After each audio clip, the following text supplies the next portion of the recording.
Bismillahirrahmanirrahim. Saya ingat kemarin ada beberapa ayat dan hadis yang kita baca mengenai fadilahnya istighfar. Namun belum semuanya saya sampaikan keterangannya. Karenanya sekarang saya akan sampaikan kepadamu mengenai beberapa keterangan ayat yang kemarin kita sudah baca ayatnya tersebut ya. Mengenai fadilah istighfar di halaman 386 yang berbahasa Arab dan kitab halaman 428 yang berbahasa Indonesia atau 634 untuk yang cetakan yang terbaru. Berkata Imamul Haddad radhiyallahu taala anhu ardah wa nafa'na bi'ulumihi fid dharain amin. Bismillahirrahmanirrahim. Wa qala alaihi salatu wassalam, dan bersabda baginda kita Nabi besar Muhammad sallallahu alaihi wasallam, man lazimal istighfar, siapa yang banyak atau siapa yang terus menerus memohon ampun pada Allah Subhanahu wa taala, siapa yang terus menerus membaca istighfar, ja'alallahu lahu min kulli hammin faraja wa min kulli dhikin makhraja wa razaqahu min haitsu la yahtasib. Siapa yang banyak istighfarnya, siapa yang menetapi istighfar, terus-terusan memohon ampun pada Allah Subhanahu wa taala, Allah akan jadikan setiap kesulitannya ada kemudahan dan setiap kesempitannya ada kelapangan, dan Allah akan beri dia rizki dari arah yang tidak dia sangka-sangka. Wa qala alaihi salatu wassalam, dan Nabi Muhammad sallallahu alaihi wasallam juga mengatakan, tuba liman wajada fi sahifatihi istighfaran katsira. Beruntung orang yang mendapati di dalam buku catatan amal perbuatannya ada banyak istighfar. Jadi di sini menceritakan, mengatakan bahwa orang tuh kalau banyak istighfarnya itu nanti setiap susahnya ada kemudahannya gitu. Enggak mungkin biarkan kesulitannya tidak disusul dengan kemudahan. Setiap susahnya pasti ada mudahnya. Sebab orang kalau banyak istighfarnya itu bisa diikutkan sebagai orang yang bertakwa. Kata Allah Subhanahu wa taala, orang yang bertakwa man yattaqillaha yaj'al lahu makhraja wa yarzuqhu min haitsu la yahtasib wa man yatawakkal 'ala Allahi fahuwa hasbuh innallaha balighu amrih qad ja'ala Allah likulli syai'in qadra. Siapa yang bertakwa kepada Allah Subhanahu wa taala, Allah akan berikan setiap kesulitannya ada kemudahan, setiap kesempitannya ada kelapangan, dan akan Allah beri rezeki dari arah yang tidak dia sangka-sangka. Karena gini, orang tuh kan kalau yang disayang sama Allah, orang yang takwa, itu pasti itu Allah tuh yang namanya hidup memang pasti dikasih kesusahan teman-teman, udah pasti. Tapi kan nggak semua orang abisnya susah itu ketemu gampang, ketemu mudah, nggak selalu. Karena ada kesusahan-kesusahan yang menjadi ujian, ada juga kesusahan-kesusahan yang emang Allah kasih sebagai sebuah bentuk hukuman. Makanya kalau kamu lihat, saya kok hidup susah terus ya, ketemu sini susah, habis itu saya ambil pilihan ini susah, habis itu susah lagi, habis susah lagi. Nah itu bisa jadi kesusahan kamu tuh bukan ujian, tapi sebuah hukuman. Kenapa hukuman? Karena kamu salah milih jalan. Kita nih kalau nyasar, saudara sekalian, kalau nyasar kita tandai dengan kok jadi gelap, kok jadi ruwet, kok jadi susah. Saat itu kamu tahu bahwa wah ini salah nih jalannya nih, kan begitu ya? Kamu kok jalan nih ngikutin map kadang-kadang tuh kan, kadang-kadang inian nih aplikasi nih bawa kita kemana-kemana, tahu-tahu lo jalannya sempit bener ini. Pokoknya kalau udah ketemu kamu jalannya menyempit, jalannya susah, jalannya nggak bisa lewatin, kamu tahu bahwa kamu sudah salah jalan. Nah kalau kayak begitu kan, mestinya kayak gimana? Nah, kamu ambil jalan yang benar, balik kepada jalan yang benar. Kalau kamu ketemu jalan yang benar, mau awalnya susah, terus lama-lama kan ketemu yang, oh iya nih, udah lewat nih jalan susahnya, ada longgarnya gitu, ada mudahnya. Nah, itu berarti yang kemarin-kemarin saat lagi susah, itu artinya kamu sedang berada dalam ujian berupa kesusahan. Kan begitu? Nah, kalau ada orang habis susah, nempuh lagi jalan lebih susah lagi, ngambil lagi jalan lebih susah lagi, terus dia bilang, kok saya susah terus ini ya? Bisa jadi kamu itu, salah kamu adalah bahwa kamu tidak mengambil keputusan-keputusan yang baik, sehingga akhirnya salah-salah terus-terusan. Kau udah salah-salah terus-terusan, bisa jadi saat kesusahan kamu tidak sedang berada dalam ujian, melainkan kamu sedang berada dalam hukuman. Misalnya, ini kayak dari tadi, Ustaz ngomong apa sih? Nih saya kasih contoh. Saya kasih contoh teman-teman. Pacaran.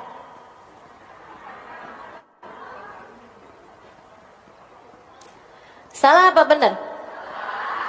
Salah. Tapi dia ikutin. Akhirnya, na'udzubillah, hamil. Susah apa gampang? Tambah susah apa tambah gampang? Tambah susah. Kemudian punya anak. Akhirnya waktu lagi hamil itu karena waduh hamil nih, gimana nih? Ya udah deh, kawin. Kawinnya kan nggak punya pilihan. Kawinlah sama orang yang menghamili itu, kan begitu. Punya anak. Habisnya nikah, kemudian melahirkan. Tambah susah apa jadi gampang? Tambah susah. Ternyata anaknya begini begitu, ternyata akhirnya siang suaminya itu dengan perempuan lain, akhirnya kemudian berantakan kehidupannya, ininya juga rumah tangganya masih belum siap, ini itu segala macam. Akhirnya anak dititipin ke panti asuhan. Wah, pokoknya udah jadi ruwet semuanya, tambah kesana, tambah ruwet, tambah belangkrak nggak jelas teman-teman. Kenapa gitu? Karena pilihannya sejak awal adalah pilihan yang salah. Kalau udah kamu memutuskan, kalau kamu udah tahu jalannya itu nyasar, ya buruan putar balik. Putar balik itulah namanya taubat. Di saat putar balik nih, kamu nih nyari-nyari jalan yang baik, sambilan kamu yang nyesel, ya ampun, kayak gitu ya Allah, mudah-mudahan keburu nih masih nih. Itu namanya istighfar. Ibarat hidup tuh kayak lagi melakukan perjalanan kehidupan tuh kayak gitu. Makanya kenapa orang-orang yang kayak kita ini yang banyak bikin salahnya emang pantas banget untuk banyak minta ampunnya sama Allah Subhanahu wa taala. Kayak gitu. Suami memilih atau suami sedang terfitnah naksir sama perempuan lain. Itu susah apa gampang? Widih langsung langsung mau curhat. Suami lagi senang atau lagi terfitnah hatinya sehingga suka sama perempuan lain yang tentu saja tidak halal bagi dia. Kan begitu? Kamu susah hatinya karena hal tersebut. Kamu cemburu, kamu marah, kamu begini, kamu begitu. Ini nih kan ujian nih. Itu kayak lagi kalian berdua ini lagi pada mulai nyasar jalannya nih. Si suami nyasar jalannya, kamu juga lagi dibawa menuju ke jalan yang salah. Teman-teman sekalian, nah ini kamu bisa memutuskan untuk yang, oh kamu mau nyasar aja, ya udah kamu aja. Saya mah enggak. Ada perempuan-perempuan berkelas yang kayak begitu. Tapi enggak banyak, enggak sedikit juga yang mikirnya kayak gini. Oh, jadi begitu caranya. Oke. Emang kamu aja yang bisa selingkuh? Saya juga. Saya juga masih cukup laku kok. Mendadak langsung jilbabnya nggak tahu kemana. Nyangkut kayaknya nih si jilbabnya. Habis itu kemudian mulai pakai pakaiannya yang terbuka-terbuka. Nah ini kan namanya kan salah, nyasar, ikutan nyasar juga. Akhirnya kemudian beneran ada yang senang sama dia. Ketemu sama laki-laki yang dia merasa bahwa ini adalah cara saya untuk balas dendam. Balas dendam sama siapa? Teman-teman saudaraku sekalian, suamimu sedang terfitnah, suamimu sedang nyasar jalannya. Masa kamu ngiri sama orang yang jalannya nyasar? Emang dia aja yang bisa nyasar jalannya, saya juga. Masa gitu? Terus habis gitu, kamu pun juga ikut menempuh jalan yang salah juga. Kemudian tambah banyak salahnya, suamimu terjebak dalam perzinaan, kamunya juga iya. Kemudian kehidupan kayak begitu, di saat ketemu nih, ketemunya cuma sama setan-setannya nih. Suami sama istri kalau udah kayak begitu tuh, itu setannya luar biasa banget. Kenal kan sama setannya, namanya siapa?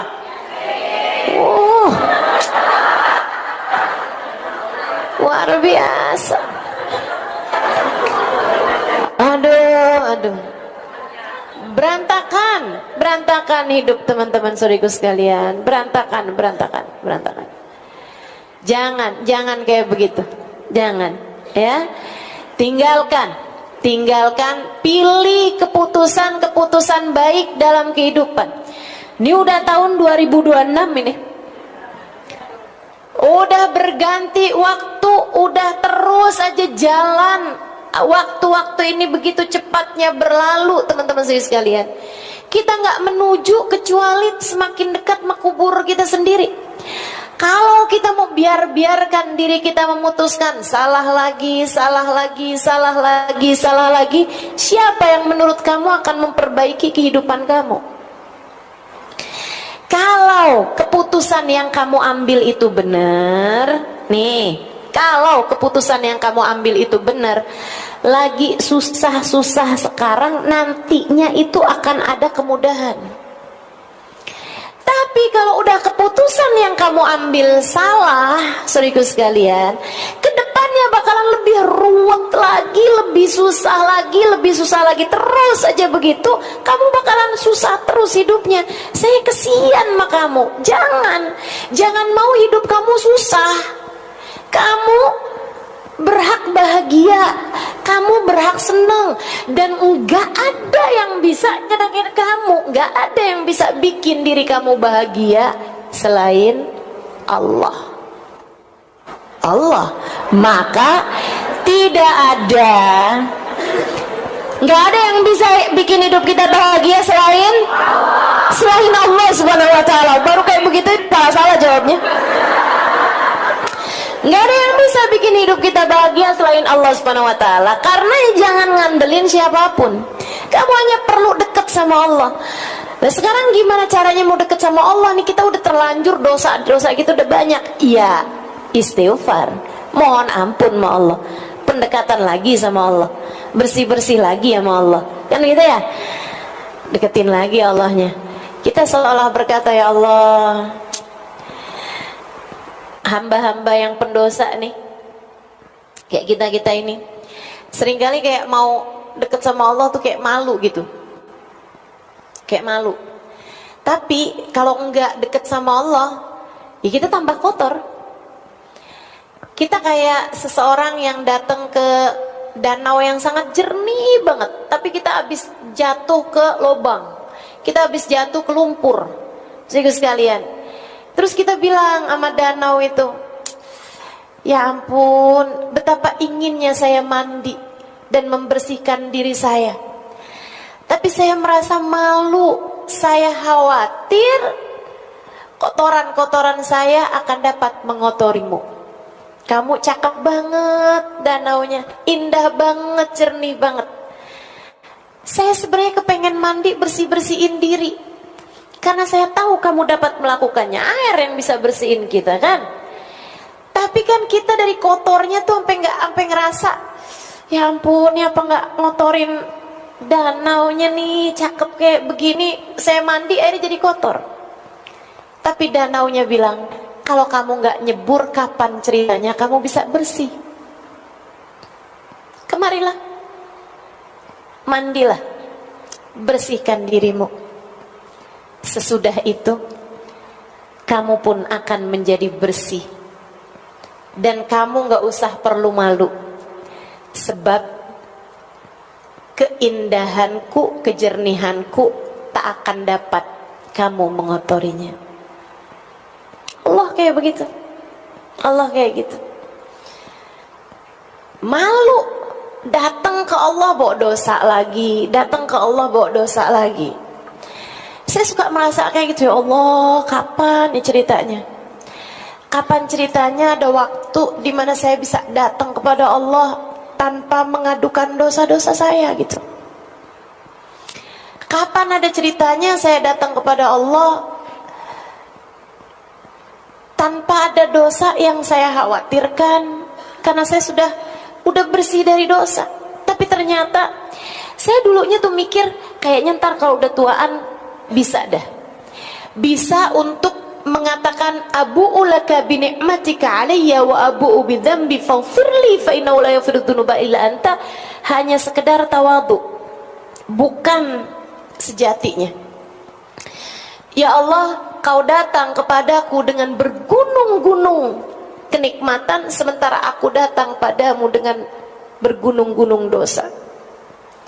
Tapi ya Allah, tak akan ada yang dapat mengampuninya selain Engkau, karenanya ampuni saya ya Allah. Sayyidul Istighfar yang diajarkan Nabi Muhammad SAW. Saya dulu berpikir kayaknya saya mungkin kalau udah tua-tuaan saya bisa ngomong itu, tapi saya merasa bahwa itu adalah bentuk ketawaduan. Aslinya udah terhindar dari dosa-dosa. Tapi nyatanya sesudah setua ini, ternyata kata-kata itu masih menjadi fakta. Bahwa sampai dengan sekarang, tahun berganti, bulan berganti, hari berganti, terus berganti, saya masih mengatakan kalimat tersebut, bukan sekedar bentuk ketawaduan, tapi kesejatian diri ini. Ya Allah, masih malu aja nih saya ya Allah.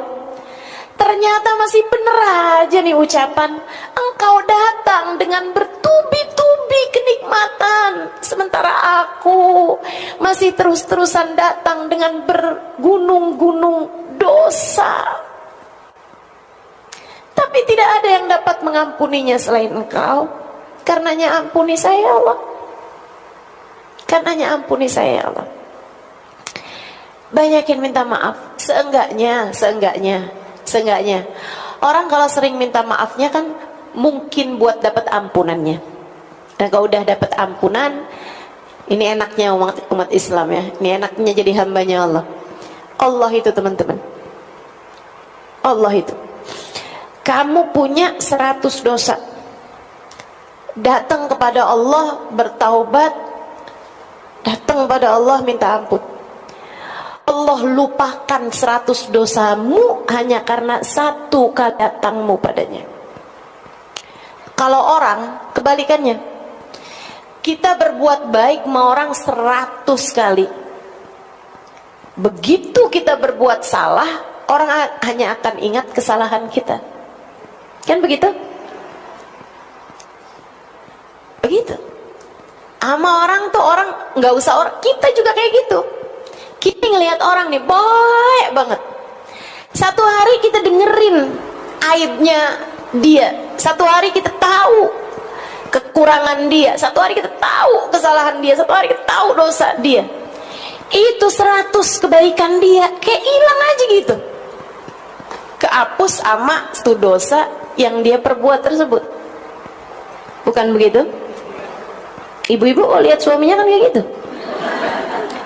kebaikan dia sepanjang tahun kayak hilang hanya karena satu kesalahan yang dia perbuat, kan begitu? Manusia kayak begitu teman-teman saya sekalian. Maka betapa indahnya betapa indahnya datang pada Allah Subhanahu wa taala. Betapa indahnya istighfar yang kita lakukan. Betapa pantasnya kita untuk minta ampun sama Allah Subhanahu wa taala. Pantas banget. Orang kayak kita ini nggak ada yang lebih pantas bagi kita selain minta ampun. Salahnya banyak, betul. Dosanya banyak, betul. Aibnya banyak, betul. Hatinya belum benar-benar juga, betul. Pikirannya masih salah-salah juga, betul. Niat kita masih nggak benar-benar juga, betul. Cara jaga hati kita masih segini-gini juga, betul. Akhlak kita masih berantakan juga, betul. Nggak ada yang lebih pantas dari kita ini selain perbanyak istighfar. Maka mudah-mudahan orang nih kalau udah istighfarnya banyak, katanya Nabi Muhammad, Allah akan jadikan setiap kesusahan dia Allah susuli dengan kemudahan. Setiap permasalahan dalam hidupnya Allah akan kasih jalan keluarnya. Dan Allah akan kasih rezeki dari arah yang tidak disangka-sangka. Maka tetaplah memilih kebaikan dan tetaplah meminta ampun atas kesalahan dan dosa-dosa yang telah dilakukan. Insya Allah. Dalam hadis yang lain Nabi Muhammad bilang, ini kan untuk urusan dunia nih, pokoknya semua kesusahannya bakal berjumpa kemudahan, semua permasalahannya akan berjumpa jalan keluar. Nah untuk akhirat, tuba liman wajada fi sahifatihi istighfaran katsira. Di akhirat nanti beruntung orang yang ketika buka buku kehidupannya, catatan amal perbuatannya, dia mendapati banyak istighfar di dalam catatan perbuatannya tersebut. Saudara sekalian, ini bisa punya dua makna. Makna yang pertama, ya emang dia banyak istighfarnya. Dia banyak istighfarnya sehingga catatan istighfarnya banyak. Ada ribuan istighfar, tiap harinya dia baca. Ada permohonan ampun, tiap waktunya dia baca. Ada taubat dalam hatinya, ada penyesalan dalam jiwanya. Terus begitu, teman-teman saya sekalian, terus begitu. Dia ketika buka nih buku catatan amal perbuatannya, memang ada dosa, memang ada ibadah-ibadah yang kurang-kurang, tapi selagi istighfarnya banyak, Allah Subhanahu wa taala akan mengampuni dosa-dosanya dia dan akan menambal kekurangan-kekurangan dia dalam ibadah karena banyaknya istighfar yang telah dia lakukan. Oke, beruntung orang yang istighfarnya banyak. Beruntung orang yang di akhirat nanti ketika buka buku rapot istighfarnya banyak. Itu makna yang pertama. Makna yang kedua, teman-teman, kamu pernah dengar nggak hadis gini? Innallaha kullu man fis samawati wa ma fil ard yastaghfir li muallimin nasil khair. Sesungguhnya yang ada di langit dan yang ada di bumi dari makhluknya Allah Subhanahu wa taala memohonkan ampun untuk orang yang selalu mengajak orang lain berbuat kebaikan, untuk para pengajar-pengajar kebaikan, untuk para ustadz, para ustazah, para ulama yang selalu mengajak orang kepada kebaikan. Allah akan jadikan yang ada di alam semesta beristighfar baginya, hatta hitan fil bahr, sampai kepada ikan di lautan. Tapi Allah nggak sebut ikannya itu dengan bahasa samak. Ini salah satu dari hadis yang saya andalkan, teman-teman, yang saya harapkan,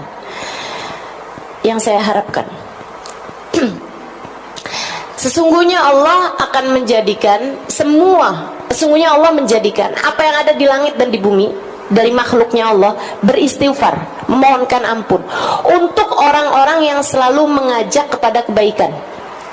Teman-teman sekalian, hatal hitan fil bahr, katanya Nabi Muhammad, sampai ke ikan di lautan. Tapi Allah ketika menyebutkan hitan, ikan, ya, ikannya itu nggak pakai bahasa samak, tapi pakai bahasa hitan. Apa bedanya samak sama hitan, padahal artinya dua-duanya sama-sama ikan? Saudara sekalian, bedanya adalah bahwa samak adalah ikan yang punya lidah. Ikan yang punya lidah. Ikan-ikan banyak kan kayak bandeng, gurame, ikan emas, mujair, ikan dori, ikan tuna, ya, ikan sapu.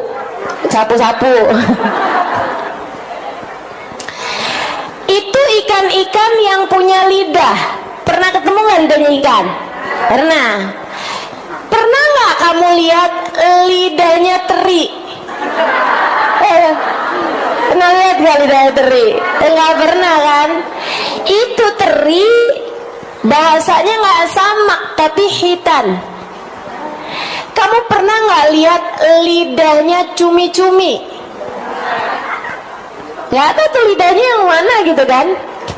Kamu pernah nggak lihat lidahnya udang? Nggak tahu lidahnya yang mana tuh udang. Nah itu ikan-ikan yang kamu nggak bisa lihat lidahnya, itu namanya hitan. Nabi Muhammad nyebutin ampe ikan yang nggak punya lidah di lautan beristighfar buat orang yang mengajar kebaikan. Makanya tuh kalau keterima doakan keterima. Saya bakalan jadi orang yang dapetin dalam catatan amal ibadah saya istighfar yang banyak. Kaget saya. Ini kayaknya bukan buku saya deh. Ini kayaknya bukan rapot saya nih malaikat om. Ini kayaknya bukan punya saya deh nih. Kenapa gitu Alimah? Wah istighfarnya banyak banget, 3 jutaan istighfar. Mana keburu saya? Saya kayak nggak keburu istighfar segini banyaknya nih. Tapi kok tiap hari istighfar banyak banget, apalagi kalau hari Kamis.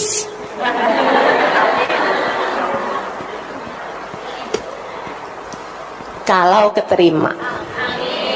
Amin. Allah menjadikan semua yang ada di langit dan di bumi beristighfar buat orang yang ngajakin kebaikan. Nah ibu-ibu jangan sampai nggak kebagian.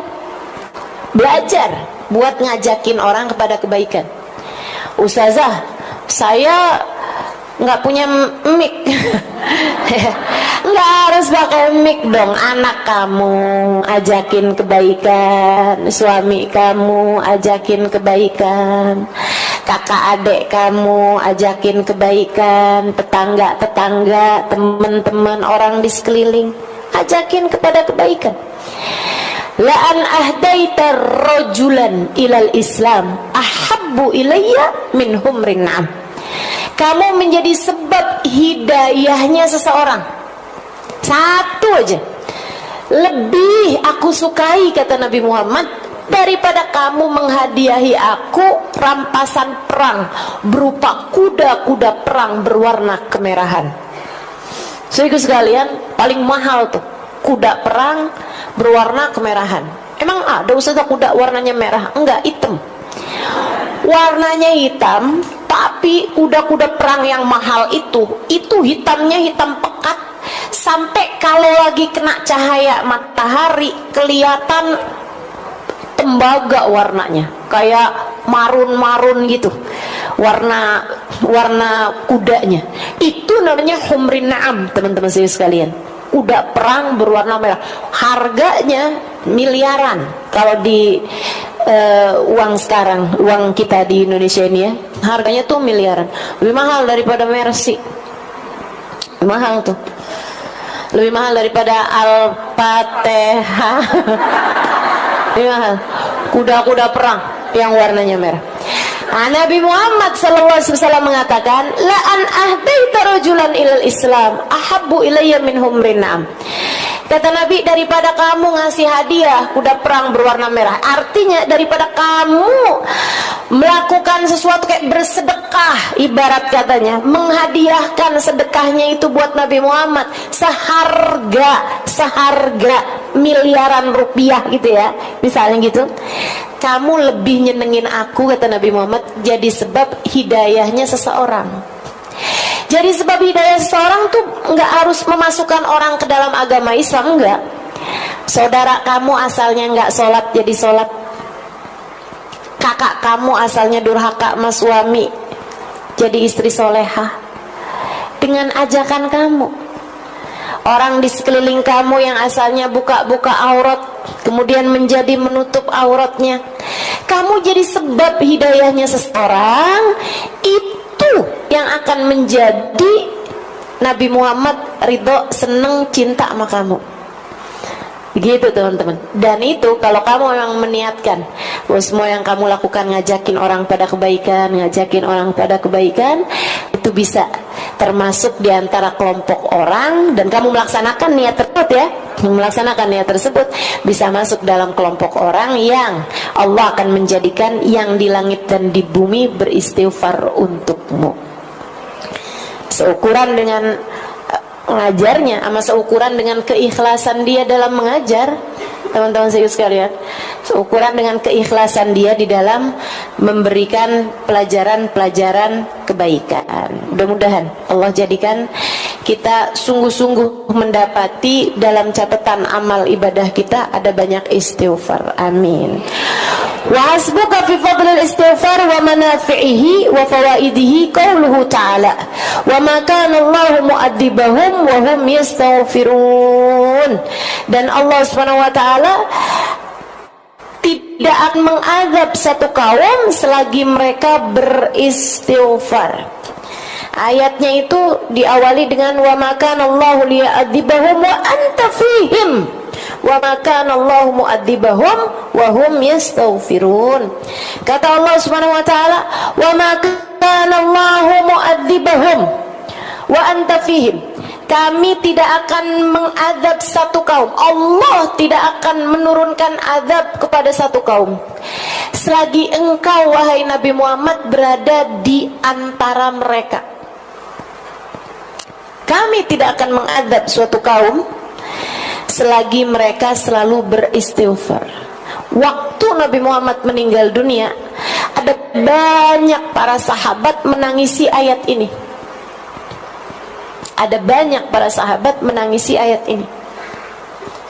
Mereka bilang, ya Allah, kita sekarang sudah kehilangan satu sebab terangkatnya azab, yaitu baginda Nabi Muhammad SAW. Kita harus menguatkan yang satu lagi, yaitu istighfar. Itu sebabnya wali-walinya Allah SWT, terutama di zaman-zaman akhir, mereka itu teman-teman saudaraku sekalian lebih memilih untuk diangkatnya azab dari umat dibandingkan dengan tampaknya karomah-karomah mereka. Mereka daripada kelihatan kekeramatannya, bisa ini bisa itu, mereka lebih memilih gak usah ya Allah, gak usah kau perlihatkan keramat kami kepada orang-orang, jadikanlah kemuliaan kami adalah terangkatnya azab kepada umat ini ya Allah. Sehingga sekalian yang saya muliakan, waktu Nabi Muhammad ada di atas muka bumi ini dari barat ke timurnya aman dari segala azab. Gak pernah ada ceritanya turun azab semasa Nabi Muhammad ada di bumi. Kata guru saya Sayyidil Habib Umar bin Hafid, li ajlil ain qurratil Madinah, li ajlil ain qurratil Madinah, hanya agar menenangkan hati seseorang, Allah mengangkat azab dari seluruh kota. Hanya agar tenang hati, tenang sepasang mata, hanya agar damai sepasang mata, Allah Subhanahu wa taala mengangkat azab dari seluruh penjuru bumi. Hanya agar hati Nabi Muhammad tenang, Allah Subhanahu wa taala mengangkat azab dari seluruh penjuru bumi semasa hidupnya baginda kita Nabi besar Muhammad sallallahu alaihi wasallam. Saudara sekalian, Sayyidah Aisyah meriwayatkan, Nabi Muhammad tuh kalau udah mendung nih, ya. Nabi kalau udah mendung kayak gini nih teman-teman, Nabi akan duduk di atas sejadahnya. Beliau beristighfar. Beliau berdoa sampai hujan air turun atau sampai mendungnya hilang. Ketika ditanya, kenapa ya Rasulullah? Nabi Muhammad menjawab, aku khawatir Allah murka kemudian menurunkan hujan api di atas kita. Aku khawatir Allah murka kemudian menurunkan hujan api di atas kita. Baginda kita Nabi besar Muhammad, wa maka Allahu mu'adzibahum wa anta fihim. Allah bilang, kami tidak akan menurunkan azab kepada siapapun wahai Nabi Muhammad selagi kamu ada di atas muka bumi. Keberadaan Nabi jagain bumi teman-teman, sampai wafatnya Nabi Muhammad sallallahu alaihi wasallam. Zamannya Sayyidina Umar bin Sayyidina Abu Bakar As-Siddiq, bumi damai, tenang, nggak pernah berapa-apa. Sampai di masa kekhalifahan Sayyidina Umar bin Al-Khattab alaihi ridwanallah, satu waktu terjadi gempa.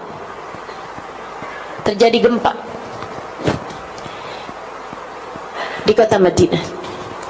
Sayyidina Umar keluar bawa pecut.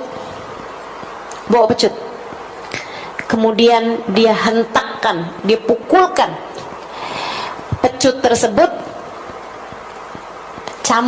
dibawa cambuk, dipukulkan cambuk itu ke atas bumi.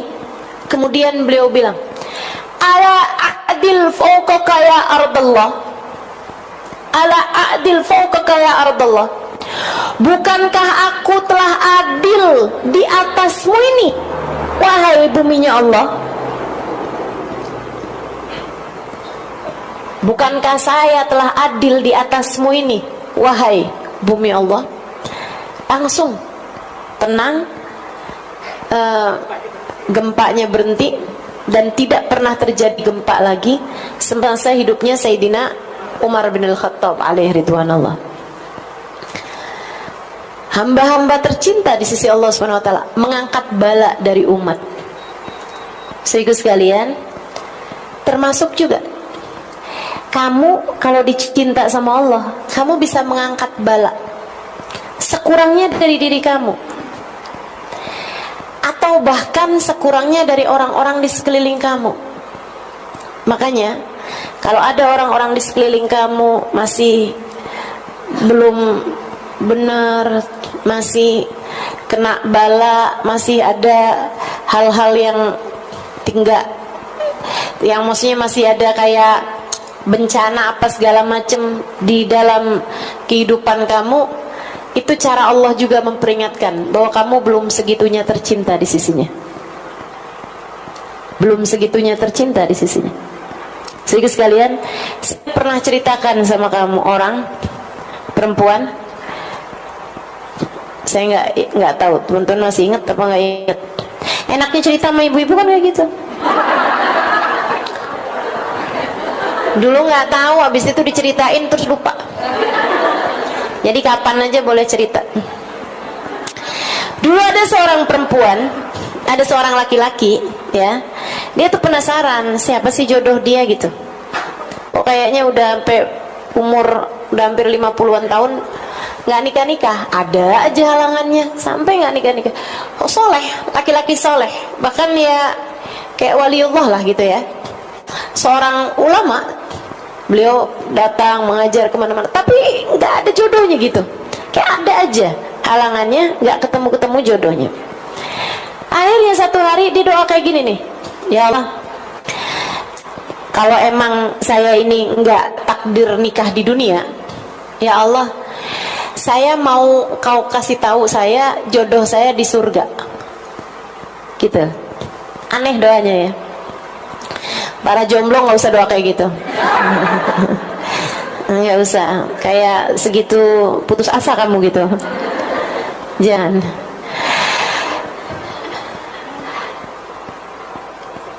Malam-malam hari dia mimpi diberitahu ini adalah istri kamu di surga gitu. Namanya Fulana bintu Fulan al-Fulani di daerah Fulani gitu. Dikasih tahu sampai tempatnya segala. Dia pun ada ngajar, ada dakwah gitu ke daerah tersebut. Ya. Saat dia pergi ke kota itu, misalnya gitu kasih tahu jodoh kamu nih dari Bogor misal gitu ya. Pas dia lagi di Bogor itu, habis selesai majelis dia nanya, ada yang kenal nggak sama Fulanah bintu Fulan al-Fulan? Nggak ada yang kenal. Besoknya dia pergi ke Jonggol misal, maksudnya itu Bogor tapi yang dalamnya gitu, dalamnya lagi, kampungnya lagi gitu. Nah di sana dia nanya lagi gitu, habis selesai dia nanya, ada nggak yang kenal sama Fulana bintu Fulan al-Fulan? Habis selesai majelis ya, ada tuh pemuda, dia bilang saya kenal tapi apa ya Syekh nanyain tentang dia. Kenapa emangnya? Itu Syekh seorang perempuan penggembala kambing, tinggal di lereng gunung, lereng bukit, nggak punya tetangga, nggak punya apa-apa. Perempuan aneh yang kayaknya sebatang kara juga gitu. Kayak kita semua nggak ada yang tahu juga kehidupan dia kayak gimana, sebatang kara aja gitu di rumahnya dia gitu. Jarang-jarang komunikasi, kayak kholwat aja gitu sendirian di rumahnya. Oh, di mana rumahnya? Kasih tahu rumahnya, besoknya siang-siang gitu ya. Pergilah ke sana. Pergi ke sana kelihatan tuh atas satu lereng gunung ada satu rumah itu aja.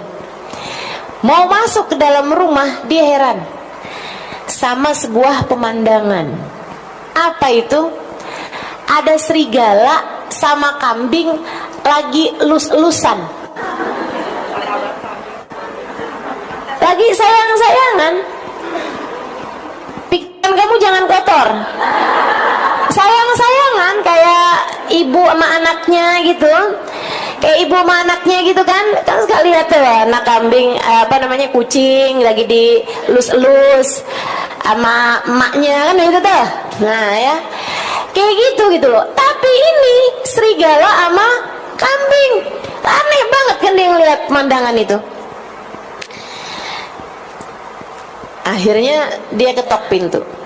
Assalamualaikum ya Fulanah bintu Fulan al-Fulani, sebutin namanya. Gak ada jawaban. Assalamualaikum ya Fulanah bintu Fulan al-Fulani. Gak ada jawaban juga. 3 kali. Assalamualaikum warahmatullahi wabarakatuh ya Fulanah bintu Fulan al-Fulani. Dalam nyaut suara perempuan. Waalaikumsalam warahmatullahi wabarakatuh ya Fulan bin Fulan al-Fulani. Tahu juga dia. Yang datang siapa dia tahu. Warahmin inda babi, dan pergilah dari pintuku, bukan di sini tempat kita bertemu. Cie. Lain urusannya nih. Jadi si perempuan yang didatangi udah tahu kalau yang datang adalah calon suaminya, tapi di surga. Makanya dia bilang bukan di sini tempat kita bertemu. Kita dijodohinnya nggak di dunia nih, kita dijodohinnya ntar di akhirat. Pergilah dari pintuku ini. Terus ada jomblo jadi pada mikir nih. Saya doa juga ya. Tunjukkan saya ya Allah siapa jodoh saya ya Allah. Habis itu ketemu kamu adalah jodohku. Ada. Tar yang datang mimpinya bukan petunjuk dari Allah, tapi malah pesan-pesan yang kirimkan sama setan. Nah itu jangan sampai juga kejadian kayak gitu. Laki-laki tersebut menjawab, marhaba, baiklah, saya akan pergi dari pintumu. Memang bukan di sini tempat kita bertemu, tapi saya cuma mau nanya satu hal sama kamu. Udah terlanjur ke sini, saya harus dapat ilmu nih. Jadi seenggaknya datang untuk menuntut ilmu. Dia bilang, kalau boleh saya tahu, saya dapetin ada serigala saling sayang sama kambing. Kambingnya nggak kabur sama tuh serigala, serigalanya nggak nerekam tuh kambing. Kalau boleh saya tahu, apa yang membuat rahmat Allah segitu besarnya turun padamu sampai kambingnya dijaga sama Allah nggak kena adnya serigala? Ini gitu. Mestinya tuh untuk kambing ketemu sama serigala nih kan terekam, teman-teman. Dan itu kan bala, segede-gede bala buat kambing, ya kan? Tapi ini kok kamu sampai segala kambingnya kamu aja loh dijaga sama Allah. Kambing kamu nih sampai dijaga sama Allah segitunya gitu. Apa sebabnya? Perempuan tersebut menjawab, innahu mahad rahmah min indillah. Saya rasa itu memang rahmatnya Allah aja gitu. Cerita ini pernah diceritakan Sayyidil Habib Umar bin Hafid. Teman-teman saya sekalian, salah satu dari ilmu-ilmu yang berulang kali saya mendengarkannya dari Sayyidil Habib Umar bin Hafid dalam pelajaran-pelajaran beliau. Akhirnya dia bilang, ya udah kalau gitu saya pamitan. Ya memang kalau udah rahmatnya Allah, Allah mau ngasih yu'ti man yasha kan gitu. Allah ngasih aja, nggak pakai pandang bulu gitu kan. Kalau Allah mau ngasih aja gitu. Jadi dia bilang, saya nggak ngerti sebabnya apa, tapi itu pembelian dari Allah SWT. Oh ya udah kalau gitu saya pamitan. Tapi baru beberapa langkah dia bilang, tunggu, barangkali. Kenapa Allah memberikan ini pada saya adalah karena la'allahu khaslah Husailah saghirah kanat ma'i. Mungkin ini disebabkan karena saya punya satu sifat kecil, sifat baik kecil ada dalam diri saya. Dia bilang, apa itu? Saya kalau sedang berada dalam panas tidak berharap dingin. Saya kalau berada dalam dingin tidak berharap panas. Saya kalau sedang berada dalam keadaan lapang tidak berharap sempit, dan sempit tidak berharap lapang. Saya kalau lagi nggak punya duit nggak berharap punya duit, kalau punya duit nggak berharap nggak punya duit. Kalau yang kedua gampang, tapi yang pertama itu yang repot. Saya kalau sedang sehat nggak berharap sakit, ya iya. Tapi saya kalau sedang sakit pun saya tidak berharap sehat. Saya tahu apapun yang Allah Subhanahu wa Ta'ala tetapkan adalah yang terbaik, sehingga saya menerimanya dengan penuh sukacita. Saya rasa itulah sebabnya kenapa Allah Subhanahu wa Ta'ala menurunkan rahmatnya pada saya. Laki-laki tersebut mengatakan, innahu laysat khusailah, innaha khaslah kabirah. Itu sih bukan sifat kecil, itu adalah sifat besar yang tidak dimiliki kecuali oleh para hamba-hamba terkasih, tercinta di sisi Allah. Kamu bagaimana? Ya Allah, terima tuh, gampang. Maksudnya orang yang hidupnya pandai menerima keputusan-keputusannya Allah Subhanahu wa Ta'ala, ridho sama keputusan Allah, Allah pun mudah untuk ridho kepada hamba tersebut. Nih teman-teman sekalian, sebab diangkatnya azab. Jadi ada orang-orang di atas muka bumi ini yang menjadi sebab diangkatnya azab. Perempuan ini nih jadi sebab diangkatnya azab kepada binatangnya, bahkan kambingnya aja sampai Allah angkat azabnya di itu, yang seharusnya pantas-pantasnya didapat ketika berjumpa sama serigala. begitu kan? Jadi sekalian, waktu Sayyidina Umar bin Abdul Aziz hidup dan memerintah khilafah Islamiyah, nggak ada kambing diterkam serigala sekekuasaan beliau. Coba tuh liatin. Emang kalau pemimpin baik tuh pengaruhnya buat umat tuh besar sekali. Maka kita doakan mudah-mudahan Allah kasih pemimpin baik buat kita. Dan kalau ada pemimpin jahat, mudah-mudahan biarkan mereka berhadapan dengan Allah Subhanahu wa taala. Biarkan Allah Subhanahu wa taala yang menyingkirkannya dari kita tanpa repot-repot usaha kita untuk menyingkirkannya. Amin. Amin ya rabbal alamin. Saudara sekalian yang saya muliakan, ini nih Sayyidina Umar bin Abdul Aziz. Makanya satu waktu ada serigala mendapati kambingnya diterkam, ada penggembala mendapati kambingnya diterkam sama serigala. Dia lagi di tengah-tengah gembalaannya, dia dapetin ada yang teriak kenceng banget, dia samperin ke sana, ternyata salah satu kambingnya diterkam sama serigala. Beliau langsung pegang kepalanya seraya mengatakan, "Mat Amirul Mukminin ya Nas, mata Amirul Mukminin Umar bin Abdul Aziz. Ayo kita semuanya pergi ke kota. Amirul Mukminin Umar bin Abdul Aziz meninggal dunia." Dan benar. Sebab semasa hidupnya Amirul Mukminin Umar bin Abdul Aziz jadi penyebab Allah angkat bala dari semua negerinya. Rakyatnya semua dijaga Allah Subhanahu wa taala karena keadilan, kesolehan, rahmat yang Allah Subhanahu wa taala berikan kepada Sayyidina Umar bin Abdul Aziz. Subhanallah. Jadi hari di mana kambing itu dimakan oleh serigala, hari itulah menjadi petanda bagi penggembala kambing bahwasanya Umar bin Abdul Aziz meninggal dunia. Sedikit sekalian, kita nggak mau lagi mengoreksi penguasa-penguasa kita.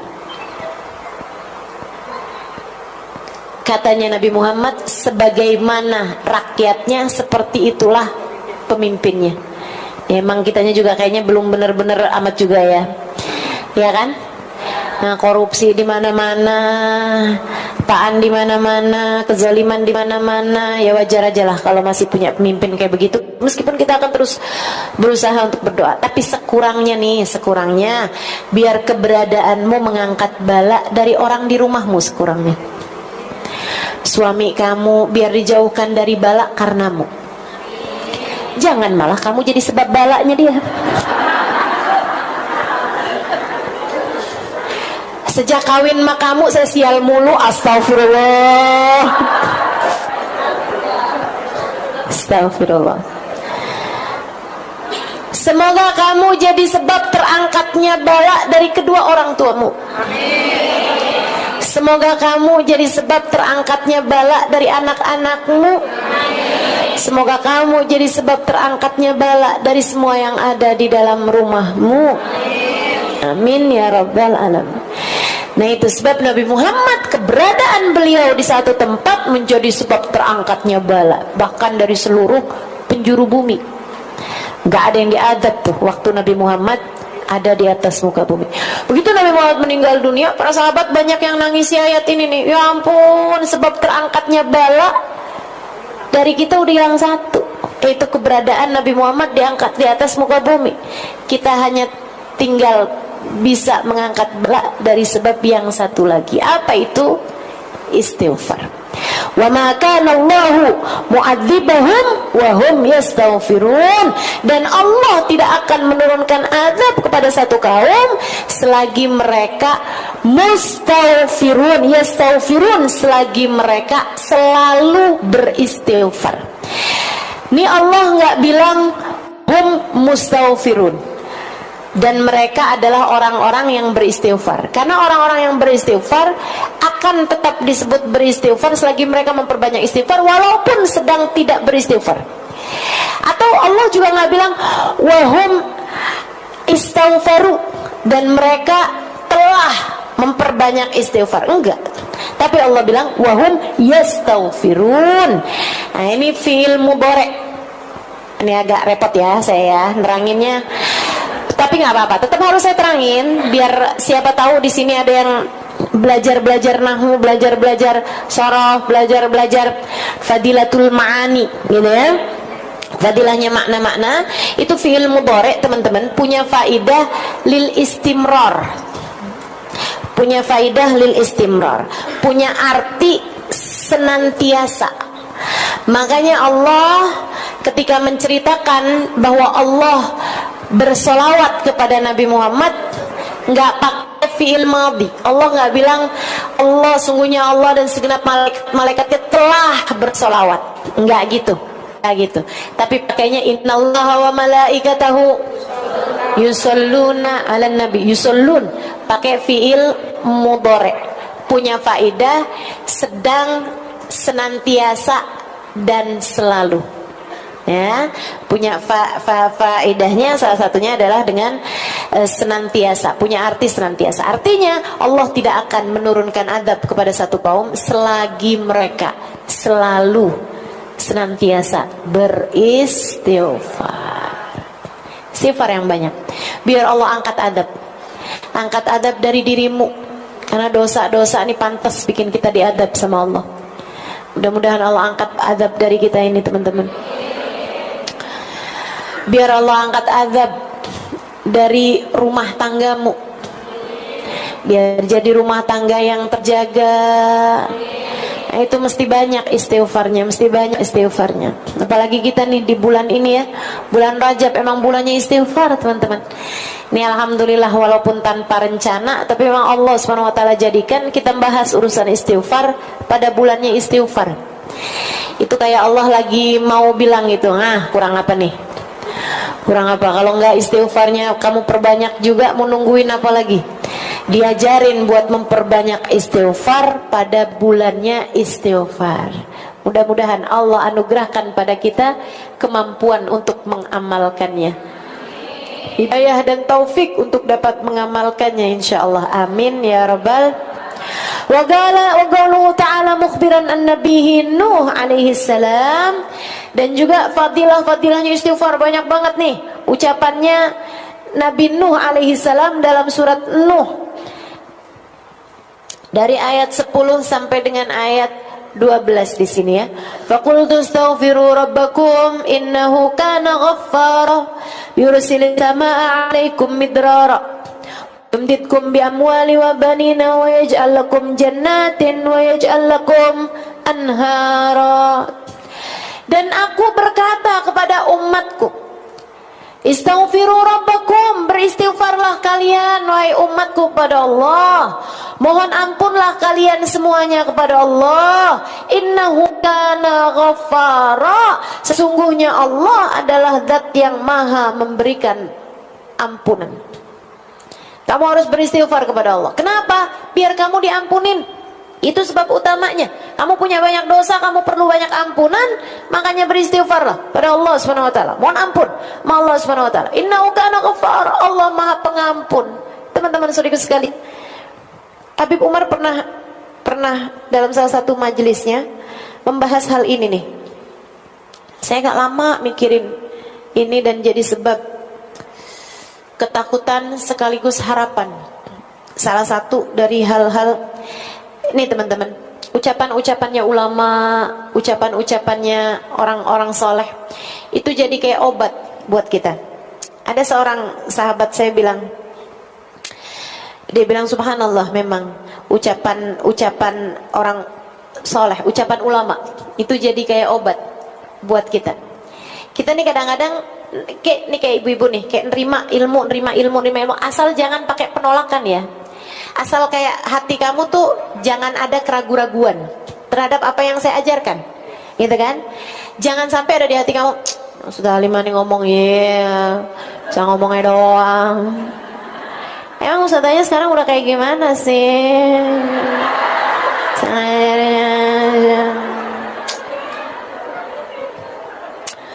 Sebenarnya ya ilmu saya sama ilmunya Ustadzah Halimah tuh 11-12. Saya disuruh baca kitab gundul gitu kayak bisa lah. Ya, kayak bedanya cuman kayak dia bisa lebih mudah meyakinkan orang aja sih sebenarnya. Jangan ada perasaan-perasaan kayak begitu sama orang yang mengajarkan kepadamu kebaikan. Jangan. Jangan punya perasaan kayak yang diulang-ulang mulu, ceritanya itu mulu. Ini ya Ustazah Halimah cerita yang ini nih kayak udah ke 579 lah. Hati-hati, jangan ya. Tapi selagi kamu mendengarkannya dengan rasa menerima ilmu tersebut kayak yang iya ya ampun, mudah-mudahan ya, gitu ya. Walaupun kamu ngerasa kayak yang ketika datang hari-hari itu, duh saya ini udah banyak ngaji, tapi kok kayak gini-gini mulu ya. Kayak kamu ngerasa nggak ada manfaatnya gitu, kayak kamu ngerasa ilmu yang sudah didapat selama ini tuh kayak nggak banyak mengubah kamu gitu. Kok saya kayak gini-gini terus ya, padahal saya ngaji loh, padahal saya dengerin kajian loh, padahal saya hadir di majelis loh. Teman-teman saudaraku sekalian, kamu nggak tahu aja, itu tuh yang kamu dengarkan asal kamu dengerin, kamu simak, kamu berniat untuk mengamalkan. Ucapan-ucapan itu tuh mengendap dalam pikiran, mengendap di memori kamu. Ada tuh yang nanti akan keluar di saat kamu memerlukannya.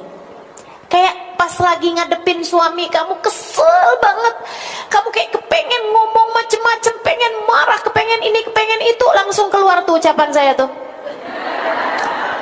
Suami yang pegang kunci surga, yang benar mas suaminya, jangan sampai kunci surga kamu dia telan.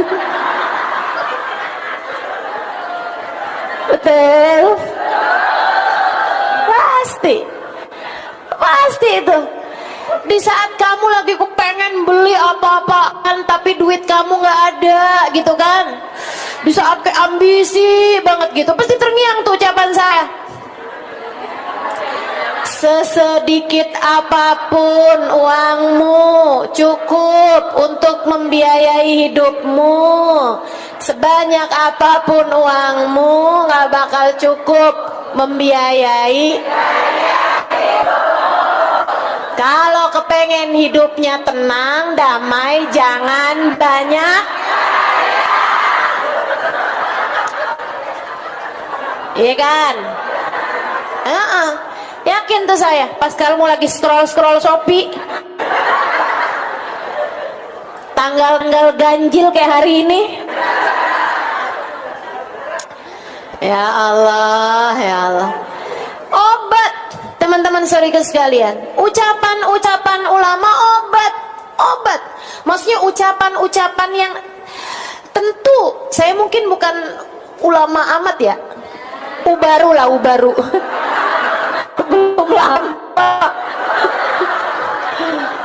belum lama masuk baru. Tapi itu kan saya mengucapkannya berdasarkan ilmu, jadinya jadi obat, begitu kan ya. Kalau pas kamu lagi kesel sama anak nih, kayak apa kamu masukin lagi ke perut gitu.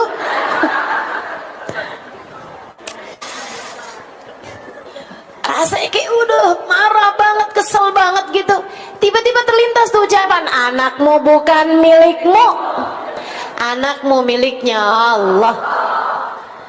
Kalau kamu berbuat jahat sama dia, yang punya bakalan marah sama kamu. Kan gitu? Nah, tuh keinget-inget ucapan-ucapan. Saudaraku sekalian yang saya muliakan, jadi obat buat kita sekalian nih. Jadi obat buat kita sekalian. Saudaraku sekalian saya muliakan, termasuk saya gitu juga tuh. Ucapan guru-guru saya, ucapan para ulama-ulama, jadi obat buat kita sekalian nih gitu. Buat saya, buat ngingetin. Salah satu dari ucapan Sayyidil Habib Umar bin Hafid yang sering kali jadi obat buat saya nih. Saya kasih tahu. Katanya Habib Umar dalam salah satu kajian beliau, Innallaha la yubali. Habib Umar bilang, kamu jangan pikir Allah tuh cuma punya sifat 99 itu aja. Asmaul Husna tuh sifat-sifatnya Allah. Apalagi kalau kamu nyangka bahwa sifat-sifatnya Allah ya hanya sifat wajib, sifat mustahil, sifat jaiz, itu enggak gitu. Kata Habib Umar bin Hafid, sifat-sifatnya Allah banyak. Salah satu dari sifatnya Allah Subhanahu wa taala, ada Allah punya sifat la yubali. Allah tidak peduli. Allah tidak peduli. Salah satu sifatnya Allah adalah la yubali, Allah tidak peduli. Allah tidak peduli ini teman-teman saya sekalian. Allah nggak peduli kamu anaknya siapa. Allah nggak peduli kamu muridnya siapa. Allah nggak peduli kamu ibunya siapa. Bahkan Allah kalau lagi benar-benar marah, kadang-kadang nggak peduli kamu umatnya siapa. Allah cabut hidayah tersebut hingga kamu tidak lagi jadi umatnya Nabi Muhammad sallallahu alaihi wasallam. Allah nggak peduli. Allah nggak peduli. Allah nggak peduli. Sebagaimana Allah juga nggak peduli kalau lagi mau ngasih juga Allah nggak peduli. Allah nggak peduli seberapa besarnya dosa-dosa kamu. Kalau Allah udah ridho, Allah udah seneng, Allah ampunin aja semuanya dan Allah tidak peduli. Mau orang nih dosanya segede-gede gunung Uhud sekalipun, mau kayak hampir bumi ini dia penuhi dengan dosa, bukan hanya dosa kecil tapi dosa besar sekalipun, andai ada orang ngebunuh begitu banyak orang sekalipun, kalau Allah ridho sama dia, kalau Allah mau sama dia, kalau Allah kemudian mengampuni dosa dia, Allah ampuni aja dan Allah nggak peduli. Hajjaj bin Yusuf, teman-teman saya sekalian, membunuh lebih daripada 70.000 wali. Nggak main-main. Di zamannya Sayyidina Hasan al-Basri, di zaman habisnya Nabi Muhammad SAW, arogan, pemimpin arogan, zolim, dia bisa membunuh hanya karena satu lembar bulunya yang jatuh. Kayak nggak ada sebab apa-apa dia mau bunuh-bunuh aja gitu. Hajjaj bin Yusuf. Saudaraku sekalian saya muliakan, tapi kita nggak bisa menghukumi Hajjaj bin Yusuf sebagai ahli neraka atau bakalan kayak apa di dalam nerakanya, kita nggak pernah tahu. Kenapa gitu? Seorang ulama menceritakan, dia bilang Hajjaj bin Yusuf di akhir hidupnya dia bilang kayak begini, ya Allah, semua orang menyangka engkau tidak akan mengampuniku karena besarnya dosa-dosaku, tapi mereka lupa tentang seberapa besar ampunanmu kepada hamba-hambamu. Ya Allah, dan aku tidak pernah lupa itu. Dan aku tidak pernah lupa itu. Aku tetap, ya Allah, aku tetap punya keyakinan bahwa seperti apapun besarnya dosa-dosaku, Engkau begitu mudah memaafkanku, maka ampunilah aku ya Allah. Dan itu jadi ucapan terakhirnya Hajjaj bin Yusuf sebelum meninggalnya. Kita nggak tahu apa akhirnya keputusan Allah SWT buat Hajjaj bin Yusuf. Tapi teman-teman saudaraku sekalian, ini ngajarin kepada kita bahwa andai pun Hajjaj bin Yusuf dosa nyampe udah kayak begitu, kalau Allah Subhanahu wa taala mau mengampuni, yang lain bisa apa? Yang lain bisa apa? Andai dosa kita udah kayak dosanya Hajjaj bin Yusuf sekalipun gitu, dan alhamdulillah kita kan nggak pernah bunuh orang seenggaknya. Paling nyamuk yang kita bunuh, ya kan? Ya nggak bunuh orang kita. Kita nggak ngerjain dosa kayak apa gedenya gitu kan?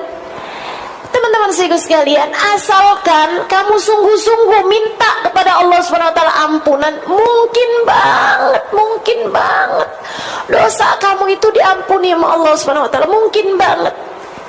Maka jangan pernah putus asa dengan seberapapun besarnya dosamu. Dek, kak, nak, bu, nek, semua aja, siapapun kamu yang mendengarkan ucapan saya, jangan pernah putus asa dari besarnya dosa-dosamu. Allah kalau mau ngasih kamu ampunan, Allah tidak peduli. Allah kalau mau ngampunin, Allah nggak peduli. Tapi juga jangan main-main sama Allah, karena sekecil apapun dosamu, sesedikit apapun dosamu, kalau Allah mau perhitungkan, Allah tidak peduli. Kalau Allah mau perhitungan sama satu dosa saja, cukup untuk membuatmu tergelincir kaki saat melewati jembatan Siratal Mustaqim suatu hari nanti, dan Allah tidak peduli. Allah tidak peduli. Allah nggak peduli. Ya Allah, ya Allah. Allah nggak peduli seberapa banyak kita ngaji. Allah nggak peduli seberapa banyak ibadah yang sudah kita kerjakan.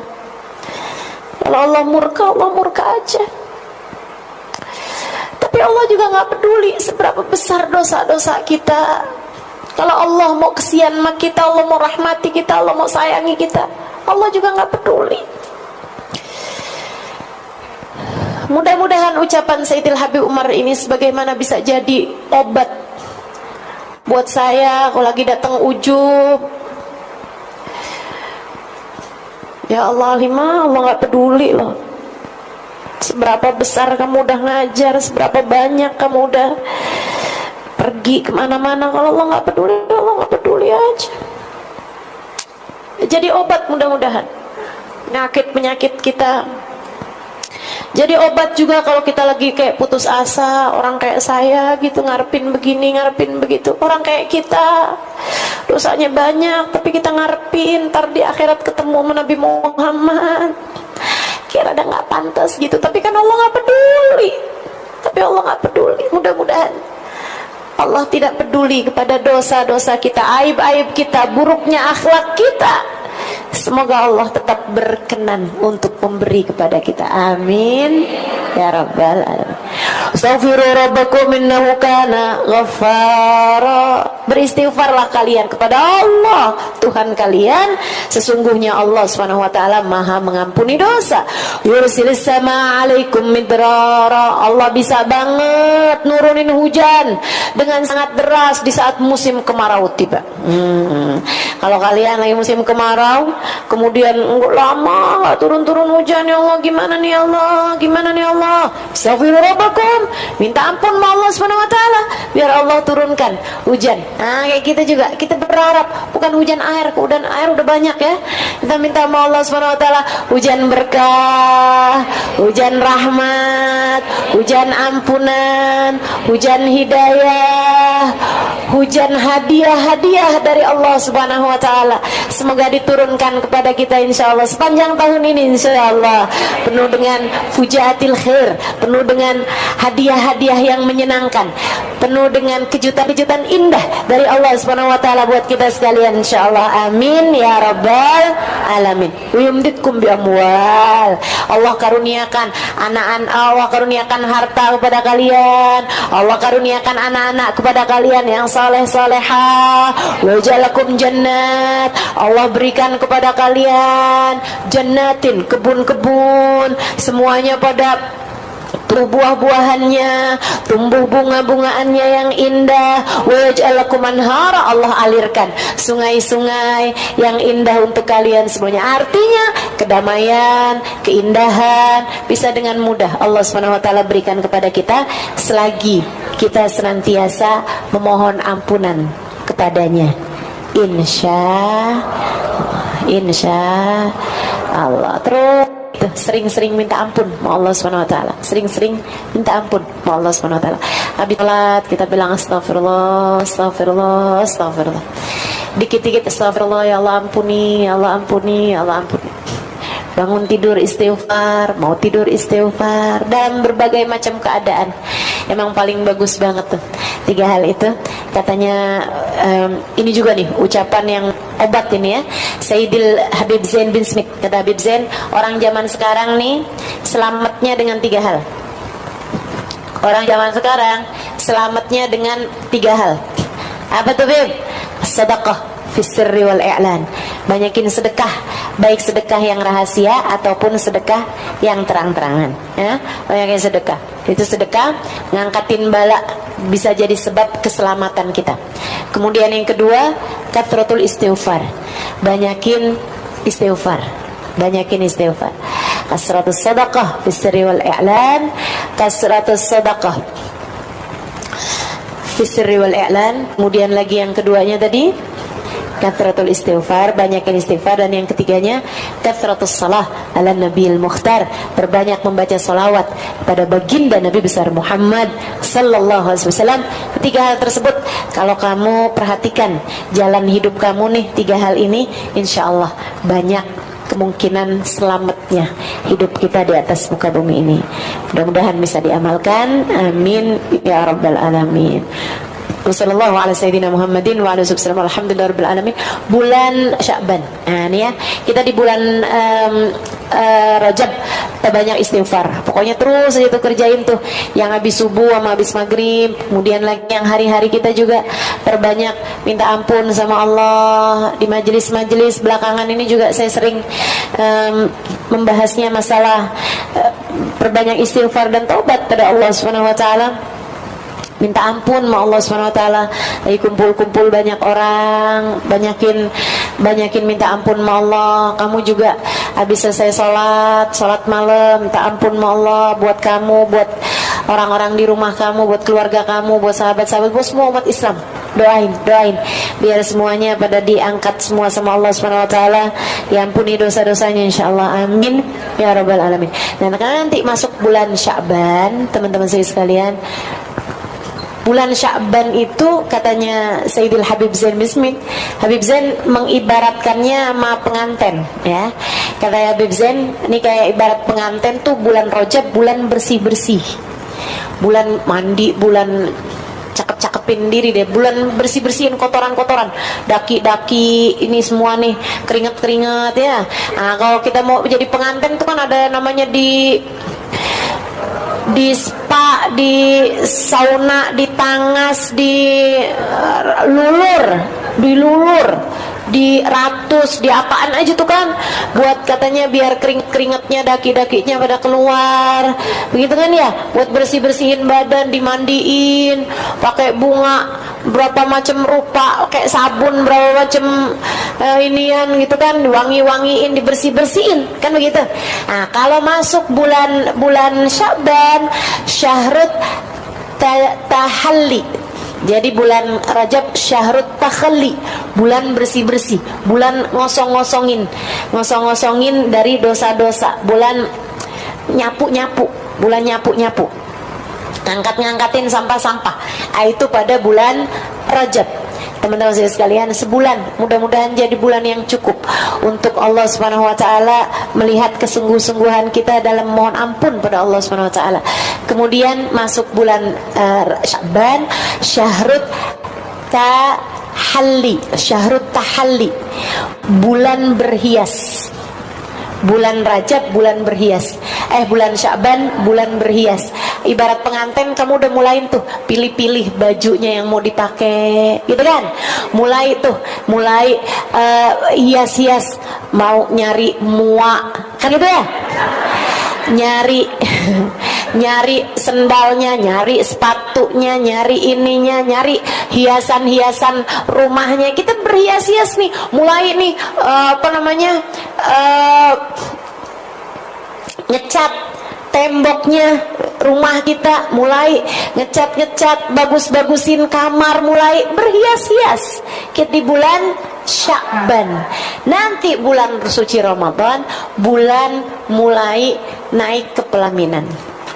Bulan kamu bersanding dengan Allah Subhanahu wa taala. Karenanya yang enggak bersih-bersih di bulan Rajab kayak orang jadi pengantin tapi baru habis jatuh ke lumpur.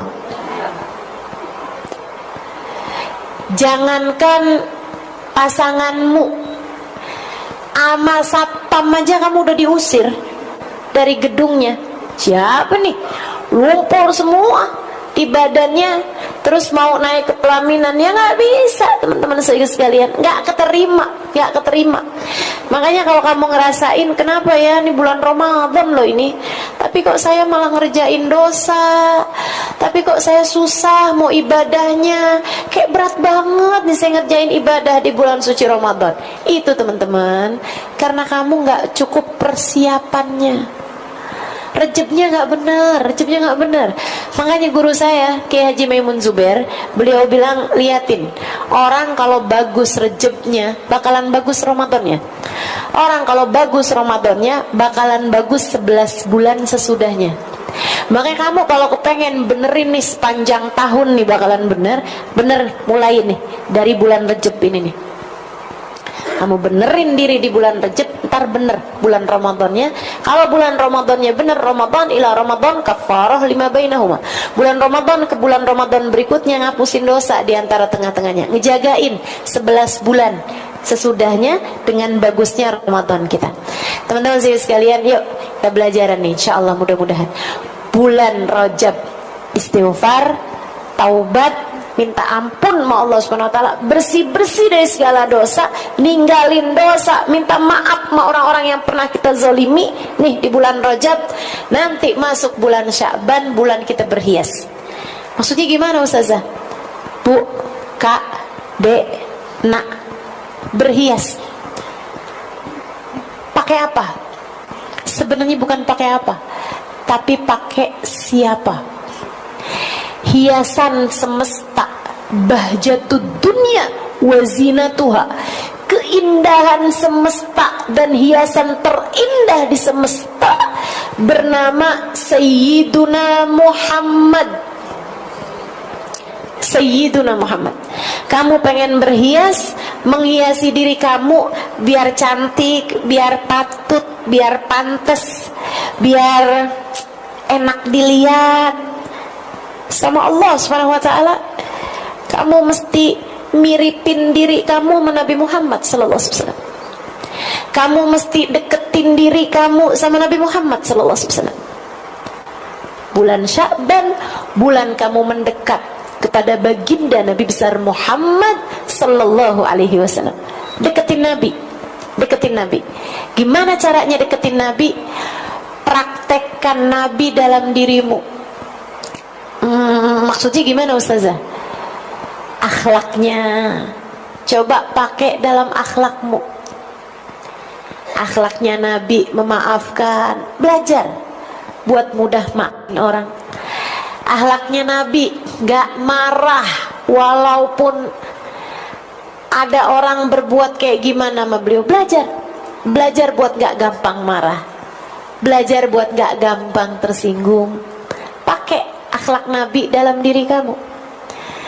Pakai sunnah-sunnah Nabi dalam dirimu. Nabi Muhammad salah satu sunnahnya mudah tersenyum. Ini hal kecil kayaknya, tapi nggak kecil. Kalau kamu ketika melakukannya, niat kamu memiripkan diri kamu sama Nabi Muhammad, sehingga senyum kamu nggak pakai tanggal. Sama suami senyumnya nggak pakai tanggal, nggak pakai abis ngelihat angka di transferan kamu baru bisa senyum, nggak pakai gitu. Karena senyum kamu nggak terkait sama yang itu, senyum kamu terkait sama baginda Nabi besar Muhammad sallallahu alaihi wasallam yang telah mensunnahkan tersenyum kepada kita sekalian.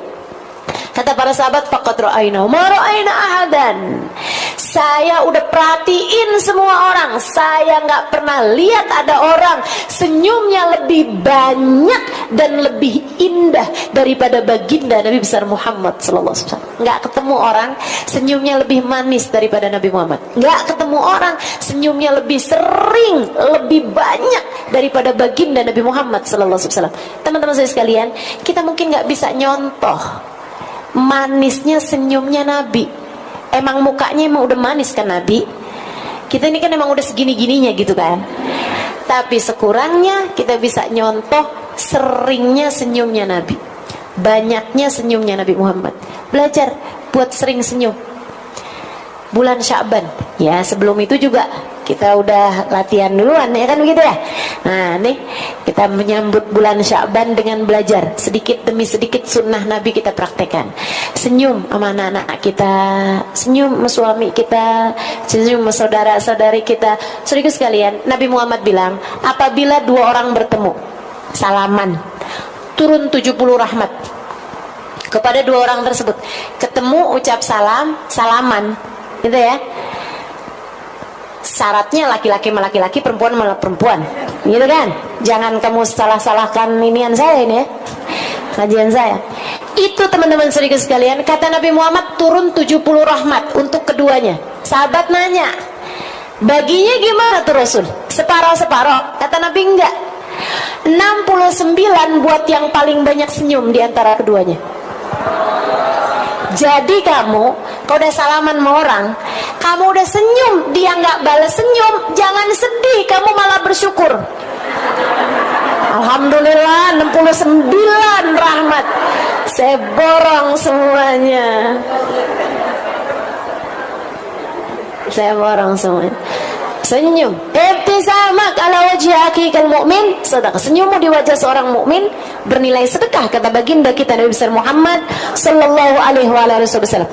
Dan lebih daripada itu semuanya teman-teman saya sekalian, berhias dengan Nabi Muhammad adalah dengan memperbanyak berselawat kepada baginda kita Nabi besar Muhammad. Makanya bulan Sya'ban para ulama menyebutnya sebagai Syahrus Salah ala Nabil Mukhtar, yaitu bulannya kita bersolawat kepada Nabi Muhammad sallallahu alaihi wasallam, biar juga ngepasin ucapannya Nabi Muhammad, wa Sya'ban syahri, Sya'ban adalah bulanku, dan ngepasin juga fakta bahwasanya firman Allah Subhanahu wa taala yang berbunyi, a'udzubillahi minasyaitonirrajim, bismillahirrahmanirrahim, innallaha wa malaikatahu ya ayyuhalladzina amanu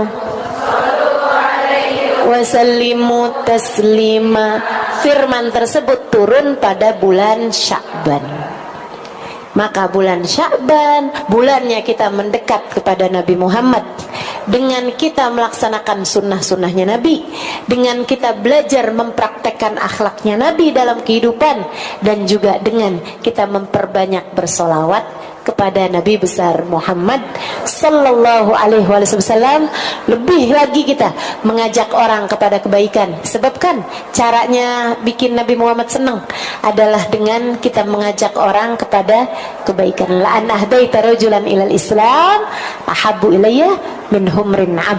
Kamu menjadi sebab hidayah seseorang, satu orang aja lebih aku sukai, kata Nabi Muhammad, daripada kamu menghadiahi aku kuda-kuda perang berwarna merah, harta rampasan berupa kuda perang berwarna merah. Nah ini mudah-mudahan kita dapat mengamalkannya insya Allah, sehingga masuk bulan suci Ramadan kita udah pantas bersanding. Sehingga ketika masuk bulan suci Ramadan, saat kita puasa, Allah memandang kita dengan cinta. Saat kita buka puasa, Allah mengabulkan doa-doa kita. Saat kita terawih, Allah menerima semua amal ibadah kita. Saat kita baca Al-Quran, Allah memandang kita dengan pandangan kasih sayang. Indah Ramadan untuk orang-orang yang masuk Ramadan dalam keadaan penuh kesiapan, yaitu dengan bersihin diri di bulan Rajab, berhias diri pada bulan Sya'ban. Rabbana zalamna anfusana wa illam taghfir lana wa tarhamna lanakunanna minal khasirin. Rabbana atina fid dunya hasanah wa fil akhirati hasanah wa qina adzabannar. Subhana rabbika rabbil izzati amma yasifun wa salamun alal mursalin walhamdulillahi rabbil. Membebaskan diri penyakit hati. Nah, ini tema kita hari ini. Membebaskan diri dari penyakit hati. Bu, karena yang berpenyakit ini bukan cuman badan. Kita disebut manusia karena punya badan dan juga punya hati. Dan yang bisa kena sakit bukan cuman badan kita, Bu. Badan kalau sakit ujungnya cuman mati. Dan mati itu nggak pakai sakit, semua orang juga emang pasti. Orang hidup belum tentu sempat sekolah. Orang hidup belum tentu sempat nikah. Orang hidup belum tentu habis nikah dapat anak. Orang hidup muda belum tentu sampai tua. Tapi yang pasti semua orang hidup pasti merasakan mati. Badan tuh seapa-apanya sakit. Kalau sakit badan ujungnya cuman mati. Dan mati itu keharusan, keniscayaan sebagai seorang manusia. Masalahnya kalau sampai yang sakit bukan badan tapi hati. Bu, Dek, Nak, mau sebut ibu-ibu doang soalnya banyak adik-adiknya nih ntar ngiri. Jadi sekarang nih kayaknya mesti nyebut semua generasi nih. Bu, Dek, Nak, Nek. Ada nenek-nenek juga ya. Hati kalau sakit bahayanya besar. Kenapa gitu? Bisa nggak selamat? Sebab Allah Subhanahu wa taala mengatakan dalam Al-Qur'an, ala lisani sayyidina Ibrahim al-Khalil, sesuai dengan lisannya Nabi Allah Khalil ketika Allah menceritakan tentang doanya Nabi Ibrahim alaihi salam, Rabbi la tukhzini yawma yub'atsun yawma la yanfa' mal wala banun illa man atallaha biqalbin salim. Kata Allah, ya Allah, jangan hinakan saya di hari Engkau membangkitkan hamba-hambamu. Jangan buat saya kecewa di akhirat nanti, ya Allah. Yauma la yanfa' mal. Akhirat, hari orang gak selamat bawa harta. Wala banun, hari orang gak selamat bawa anak. Jadi yang punya anak banyak jangan bangga dulu. Wah, saya mah tenang dah, punya anak 30. Jangan bangga dulu, sebab keselamatanmu tidak tergantung dari itu. Yauma la yanfa' mal wala banun. Lantas yang selamat orang yang datang bawa apa? Illa man atallah biqalbin salim. Yang selamat adalah orang yang datang pada Allah dengan bawa hati. Hati yang selamat, hati yang bagus, hati yang pantas, hati yang bercahaya. Pemilik-pemilik hati yang bercahaya inilah yang kelak di hari akhirat akan hidup dalam keadaan nikmat. Kalau kamu kepengen hidupmu senang, kelak di hari akhirat nanti akan, kalau kamu pengen hidup kamu dari sejak di dunia dikaruniai kehidupan yang baik, kehidupan yang bahagia, kehidupan yang terarah, kehidupan yang solehah, pastikan kamu punya modalnya hati yang selamat. Selamat dari apa? Selamat dari kotoran-kotorannya. selamat dari penyakit-penyakitnya, selamat dari kegelapan-kegelapannya. Apa kotorannya hati? Kotorannya hati adalah dosa. Kata Nabi Muhammad alaihi salatu wassalam, "Idza adnabal abd nakat fi qalbihi nuqtah sauda, fa in istaghfar wa taba musih wa illa." Kata Nabi Muhammad, seseorang apabila mengerjakan dosa, maka tertorehlah di lantai hatinya, di ruang hatinya satu titik hitam. Kalau dia bertaubat, dia beristighfar, dia mohon ampun kembali kepada Allah, dihapus titik hitamnya. Kalau enggak, titik hitam terus ada. Bikin dosa lagi, titik hitam lagi. Bikin dosa lagi, titik hitam lagi, sampai hatinya penuh dengan kotoran-kotorannya, hingga hatinya menjadi gelap, tak lagi bercahaya.